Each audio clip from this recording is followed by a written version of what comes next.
Hey, what's going on everyone? Welcome back. So today we've got the wicked Kawasaki ZX-9R back out again, and we are going to go over the buying process that I went through with this exact motorcycle and the others that featured in our £1,500 performance motorcycle challenge video. So basically this video is going to be a buying guide for 24-year-old motorcycles. No, I'm joking. It's for pretty much any used bike that's out there, but arguably with these kinds of older bikes you have to go over them with a fine-tooth comb a little bit more. But I still think it's best practice to go through this exact same process with any used bike that you are going to look at. Alright, so the very first thing that you are going to notice is the cosmetic condition. Now this is a 24-year-old motorcycle, so you really should not expect the cosmetic condition to be any good whatsoever. Some are going to be better than others, but for the most part they are going to look fairly worn out. Now for me, one of the first things I noticed with the cosmetic shape was the paint is quite faded. It's faded here, it's faded here on the tank, and it's faded along here. Now this I think has been resprayed because, I mean, from the factory the paint wouldn't look like this. So something happened at the back here, and the previous owner, I reckon they replaced it or fixed it and resprayed it. But the one thing I don't want you to do is have a look too closely at the cosmetic condition if you're buying a motorcycle this old. Now by all means, if you're buying a used bike that is, I don't know, a few years old, 5 years old, maybe even 10 years old, then the cosmetic condition may give you a pretty good indicator as to how the bike has been treated over the course of its life. Now with a bike like this, they're very rarely going to come with any service history or anything like that, so you're not going to have a clue, which makes these kinds of bikes a much bigger risk. So of course, I mean, I'd recommend that if you are going to look for a performance motorcycle like this, then look for something a little bit newer, I would say. However, if your budget is basically the same as ours was for this, then this video hopefully will help you out. But anyway, alright, so we've gone over the cosmetic condition of the bike. Now, you can learn a lot about the motorcycle just by walking around it and taking a look. But the very first thing that I would do, or a couple of things that I would do, is have a look at the chain. See if that's okay, see if that needs to be taken care of. Not a big deal if it's all rusted and corroded, but it might impact your ability to take the bike home. So that's just some things to keep in mind. But also, put your hand on the engine case. So I've got my glove on at the moment. In fact, actually, I'm going to leave my glove on because, well, I've been running this bike today. I don't want to burn my hand. But check it. Feel it with your hands. If you want to with a glove, check it and make sure that it's cool. Alright, right now, it's hot because I've been riding around, of course, but check that if there's any warmth on this casing whatsoever, alright? If you can't feel anything and you're wearing a glove, take your glove off and touch it with your bare hands and see if there's any warmth there, because that will indicate to you that this bike has been ridden very recently and the previous owner, or the current owner of the bike, may be trying to hide something. Alright, you can also have a look around the brake lines as well, have a look there. You may also be able to get a little look at the brake pads to see how much life there is left on them. I mean, from this side, from the back, you can't really see. From the front, you'll be able to see a little bit, but it'll give you a rough idea of how much life is left on the brake pads. Alright, so the next check that you can do is the front forks. Now, of course, with older motorcycles, one of the things that happens is the fork seals break. So for this, we're going to go underneath and we're going to have a look, see if there's any shiny residue on either of the forks. Okay, now the seal is on this side. Alright, so have a feel around there. Now this actually covers the fork seals, so I mean, you could take this off if you wanted to, but I don't think the previous owner, or the existing owner should I say, would be too happy about that if you did. So you can just get a feel in there. Right, now if nothing's there, then that's great, but that's not all you should do with that. Pick up the bike off the kickstand, hold on to the front brake like this, and push forward on that front tyre. Alright, just push it a few times, push down on the suspension, and then basically do the same check again. So let's have a look here. Clean on this side, clean on this side. which is good. That's a good thing. One of the, well, a very common problem that you find with motorcycles of pretty much any age is their fork seals go, but the older the bike is, again, the more likely the fork seals have gone or are going. Now luckily for me in this instance, the previous owner did say, and I've got the paperwork to back it up, that the fork seals were replaced last year, so we're all good there as well. Alright, one other thing as well, very, very important. Check that the bike has got oil. Now ideally you've got a secondary person with you, or even the owner of the bike. Ask them to pick the motorcycle up off the kickstand so you can have a look at the oil, but if they are not around or what have you, then you can hold on to this foot peg here and hold on to the throttle handle here, right, and just pull the bike over towards you ever so slightly to see that there is oil in there. Alright, and that's all you need. You just need to see that there's oil in there. And then gently, slowly put the bike back onto the kickstand. And of course, as always, for good measure, pull back on the bike, make sure the kickstand isn't going anywhere. I mean, of course, as well, you can have a look at the brake discs, see that they're in pretty decent shape, have a look if they're warped or anything like that, because that's a job that you'll probably need to do as well, at least for an MOT. I'm pretty sure that if a brake disc is warped in any way, it's an MOT failure. And yeah, you can have a look on both sides of the bike. So another thing that you probably should check, which is really important, the brake fluid. Make sure there is brake fluid.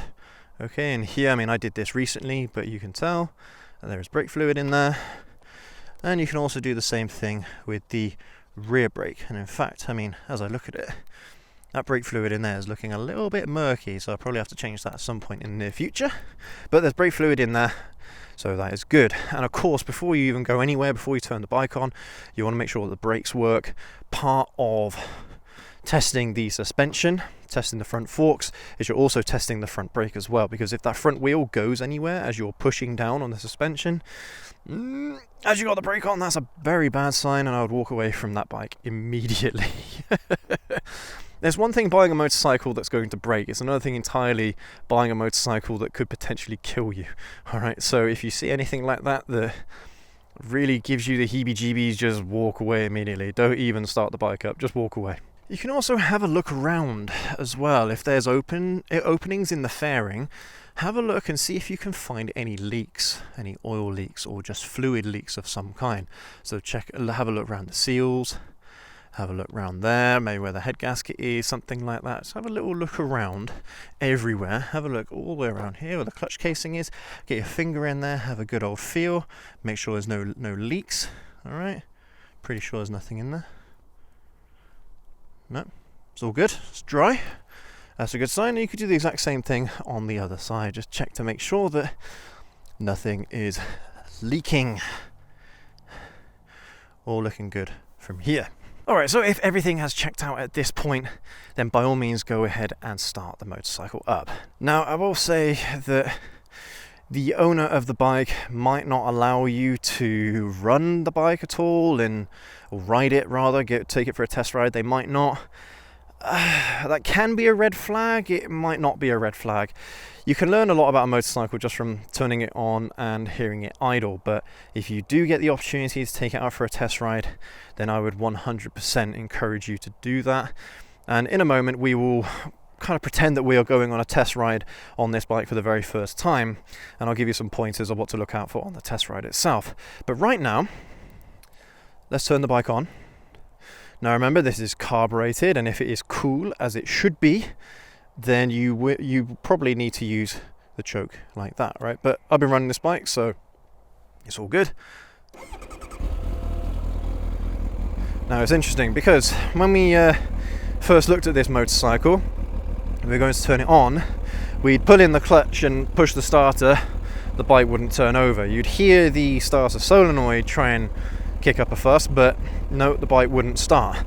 But as I was there with the bike, because the previous owner thought that it was a dying battery, but I mean, I did turn on the lights and saw that the lights were working absolutely fine, so I knew it wasn't the battery. But I let the previous owner go ahead and, well, I assume they went to go and find themselves a new battery that they can plug into the bike. But as they were gone, I was fiddling around with it, trying to get it to start, and I noticed that if I left the clutch out it would start on the button.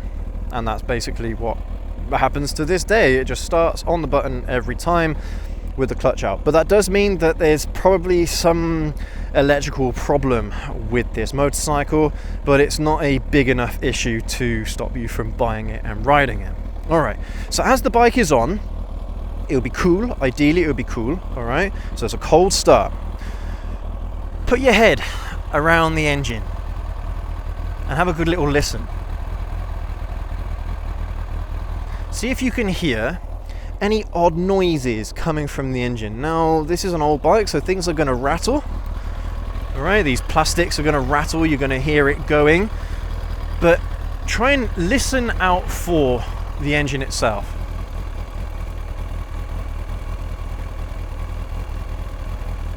Now, all engines, no matter if they're newer or older, they all sound very, very similar.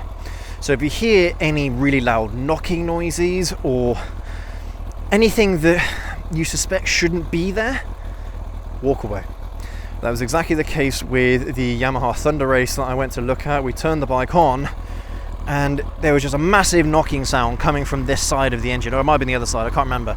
Massive knocking sound, and the only thing I can think is that it was some kind of timing issue, which to some people might not be a problem.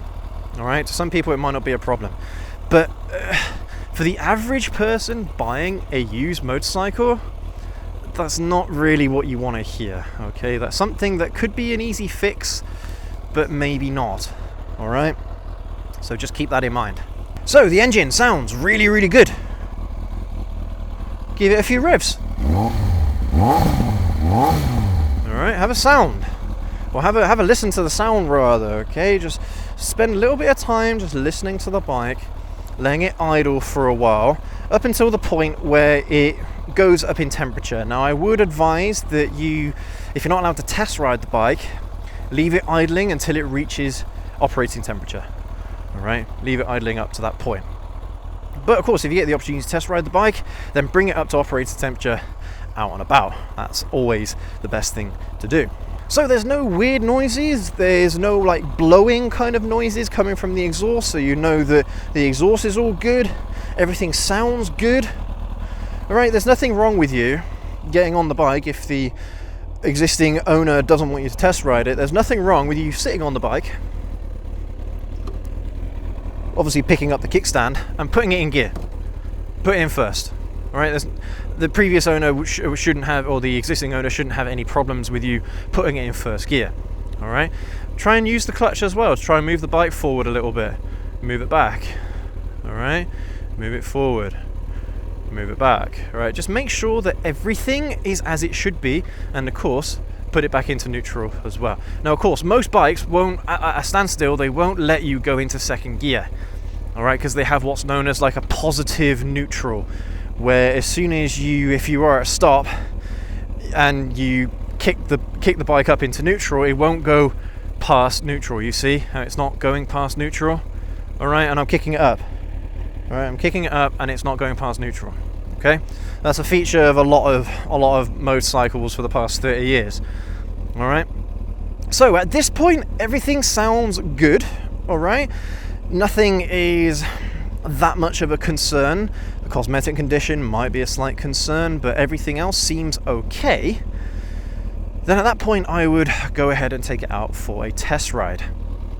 Let's turn the bike off for now, because one of the other things that you could do as well is turn the bike off once it's reached operating temperature. Turn it off, leave it for a few minutes, and then turn it back over again and see if it turns on straight away, because it should turn over again immediately. If it doesn't, if it struggles to turn over again, then you might have a dying battery. Again, not the end of the world. You can quite easily buy another battery at a local car motoring store or something like that. Here in the UK we've got Halfords. You can easily buy a motorcycle battery from Halfords, but that's something you can use as a negotiating tool to get the price down a little bit for you. I mean, one other thing that we could mention as well, if the clutch feels really weird as well, if it feels really loose and it needs some adjustment, again, that's not really a big deal either, but It could mean that the clutch has been glazed over because the existing owner hasn't been adjusting the clutch as they should have been. That is at least the case with a clutch that is operated via a cable. A lot of modern hydraulic clutches, they have auto adjustment as far as I'm aware, so it's not something you need to worry yourself about in that case. One other thing you could do as well is check the fuel. Have a look, open up the fuel tank and have a little peep inside.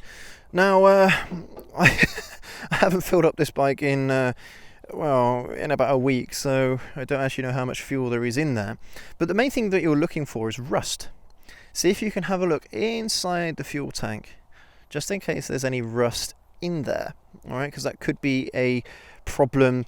It might not be a problem right now, but it could be a problem in future, because you can imagine that if rust decides to fall off from where it's deposited inside the tank and then it goes into the combustion chamber, well, yeah, you can cause some major damage to the engine. So it's always worth having a look inside the fuel tank, make sure that there is no rust in there. Now, even if there is rust in there, that isn't necessarily a deal breaker either. You could quite easily get hold of a new fuel tank and get it painted, but again, the average buyer isn't going to want to do that, all right? So just keep that in mind. And I mean, having said that, you've got no idea if any of those rust deposits have fallen out or have kind of got shaken off and gone into the engine. You just don't know. So if you see rust inside the fuel tank, that's probably a good indicator to walk away as well. Alright, so it's at this point is where you're going to want to test ride the bike. Now, for the most part, everything is checked out, but you're only really going to get to know the bike if you go out and test ride it.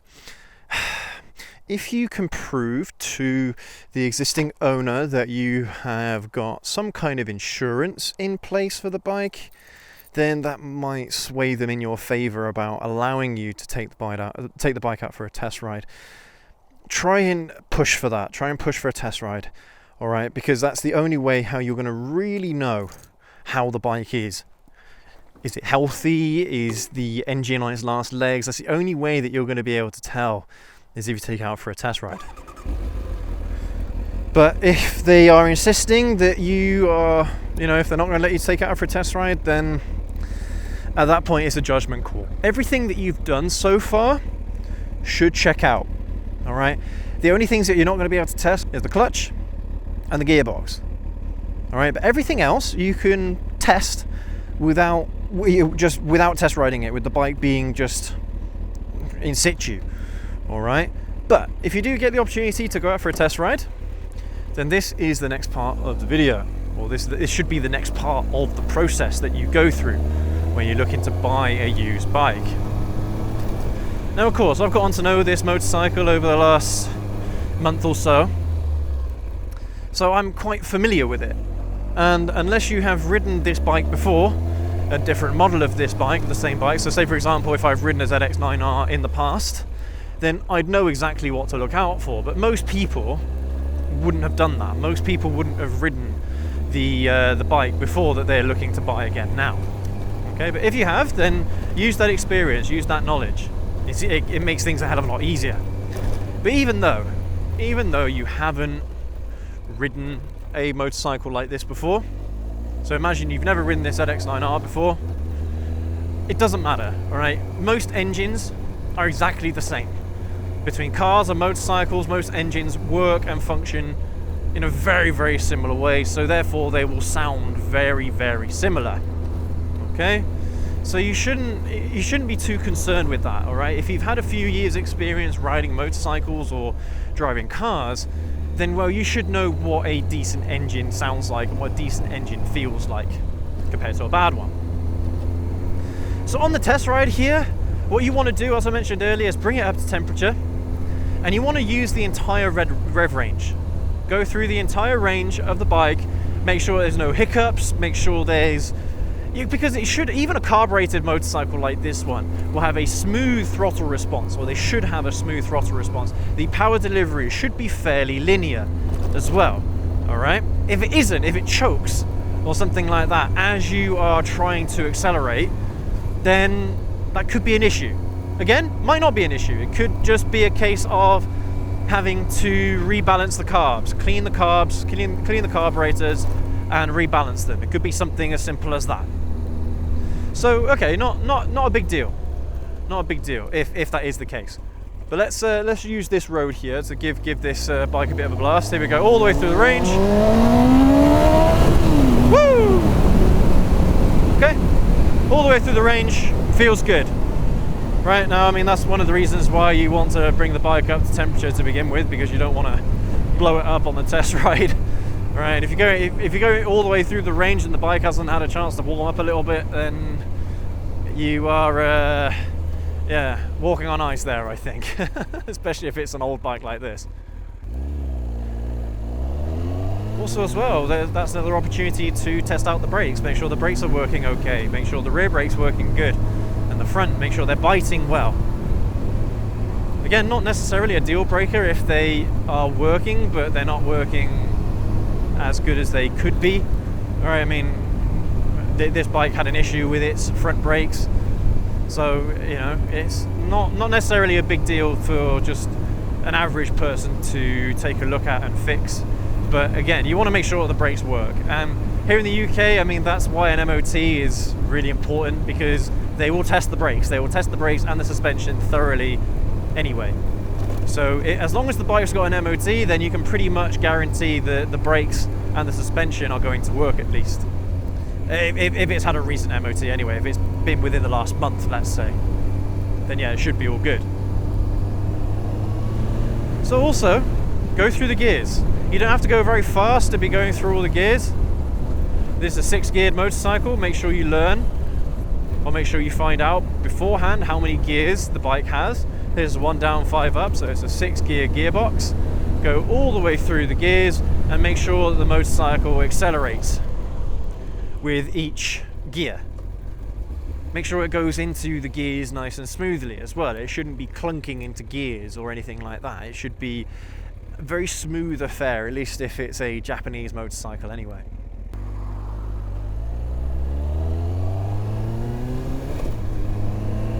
Check to make sure the clutch doesn't slip as well. I mean, put it into 2nd gear or 3rd gear, and even at low RPM, just give it 100% throttle and see if the clutch starts to slip. If it does, again, like the experience that I've had on this bike, not a big deal, but the average person buying a motorcycle, that's not something that they're going to want. All right, so make sure the clutch bites well and it doesnn't slip. You'll know that it slips because the revs will skyrocket, but the bike won't move any faster. All right, that's how you can tell. I'll insert a clip of that on this bike now. Let's see if the clutch slips. Oh, it is still slipping. Damn it. There you go. So you should have a little bit of an idea of what it looks like and what it sounds like if the clutch starts to slip. Now you are going to need a fast road for that as well, on a big bike like this anyway. So just keep that in mind. It might not be something that you'll be able to test. It really does depend on the roads that are around at the time. But pretty much, I mean, as long as the clutch is working, as long as the bike sounds right as it goes through the range, the throttle feel is good, you know, it's not like really stiff.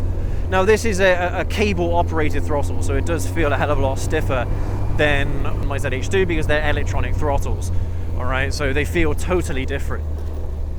But pretty much, guys and girls, at that point, if everything checks out, the bike rides really well, you know, and as you're going around corners and things like that, it's not moving, it's not trying to give you a tank slapper or something like that.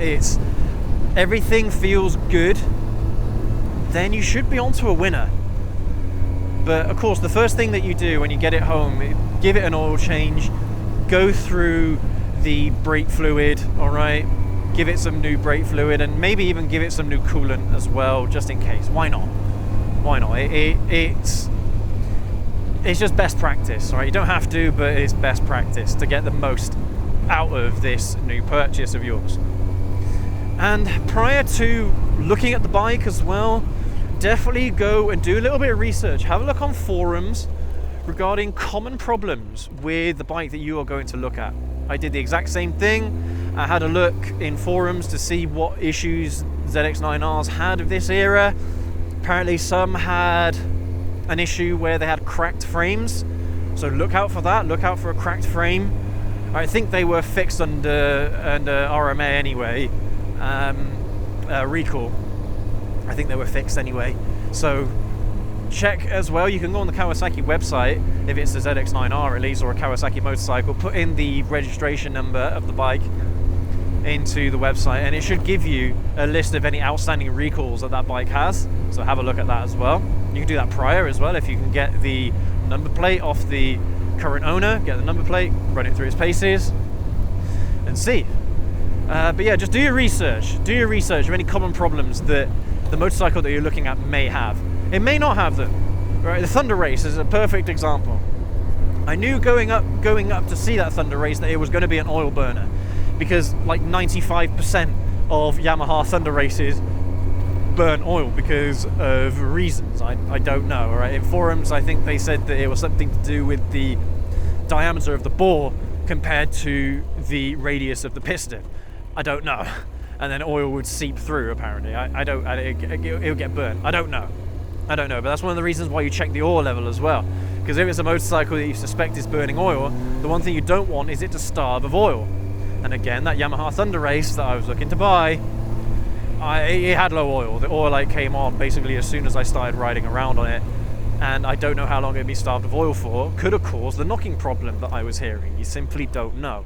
So again, if a motorcycle is low on oil, then that could be a major red flag, especially if it's not running right. I mean, to be honest, if it's low on oil or the oil light comes on, you shouldn't be turning that bike on any longer than you need to anyway, because it could just self-detonate at any moment. Alright, but if you do notice that it is low on oil, then you could give it the benefit of the doubt and see if either you can get hold of some oil, or if the existing owner has got some oil, some spare oil lying around that they can put into the bike, because then at least, you know, you can go out on a test ride feeling fairly confident that it's not going to grenade itself because it doesn't have any oil. It could grenade itself for other reasons, of course, but you know, just one of those things that you should probably check. One of the first things you should check is oil. But yeah, guys and gals, I mean, it may have some of the problems that people might have detailed in forums and things like that, common issues. It might have some of those issues, but it really does depend on the issue as to whether or not it's a deal breaker. If it's an easy fix, or if it's a fix that a mechanic can do for fairly cheap, then it's not a deal breaker. All right, but if you suspect in any way, shape or form that it's going to be expensive to fix, just walk away. There's no point. It could cost more than the value of the bike to get it fixed in one of those scenarios. All right, so don't even bother. But I mean, at this point, guys and gals, you should be pretty much good to go. All right, if you've gone through all the steps that I've mentioned, then you should be all right. Also, check tires. I mean, that's one thing I didn't mention. Check the tires. But again, if the bike has got a recent MOT, then it should have some fairly decent tire tread anyway. But again, check them, and if you know that by the next MOT the tires are going to have to be changed, then that's another bargaining chip. That's another bargaining tool that you can use to get a lot off the price. Because tires aren't cheap, man. All right, a couple of tires on this bike would probably cost 200 quid. Right, so, and when you're talking about £1,500, 200 quid is a lot of money. So by all means, go ahead and check the tires as well. Anything that you can to try and get a little bit of money off the bike that you're looking to buy. Oh, and by the way, this kind of thought came to mind after the fact. I've actually already done the outro for the video, got myself some fuel. But you could ask the owner how long it's been sat there for as well. If it's been a really long period of time since the bike was last ridden, then again, not necessarily a deal breaker, but at least it's good to know, because on the test ride something could go wrong if the bike has been sat there, say, for like 4 or 5 years or 3 years, something like that. I mean, especially in terms of fuel, you're gonna have to get some new fuel before you even turn the bike over. But yeah, it is always worth asking. You're not gonna get a lot of information from that, but old bikes, especially old bikes, they need to be ridden. They need to be used. The longer they're sat in storage, the less lifespan they probably have left. They have to keep on running. Things like seals and things could blow if it's, or rot if it's just sat there for a semi-lengthy period of time. So yeah, it's just one of those things that is worth asking. And also keep some in reserve as well, just in case something does go wrong with the bike and you've got to get it fixed. All right, keep some in reserve. Don't spend all the money that you've got on the bike. Try and keep 500 quid back if you can, just in case. Anyway, guys and gals, I mean, that is pretty much it for this video. I'm struggling to think whether or not there's anything else that you might want to look out for on a used bike, but I think I've gone through pretty much everything. I mean, you could say about the dials as well, the speedo, the rev counter, things like that. Make sure they work. Make sure that all the lights work on the dashboard, things like that. If it's a more modern bike, all the lights should flash up on a more modern bike on the dashboard before you turn the bike on. So you can have a look at that as well. You can check the condition of the key as well, or the lock or the ignition.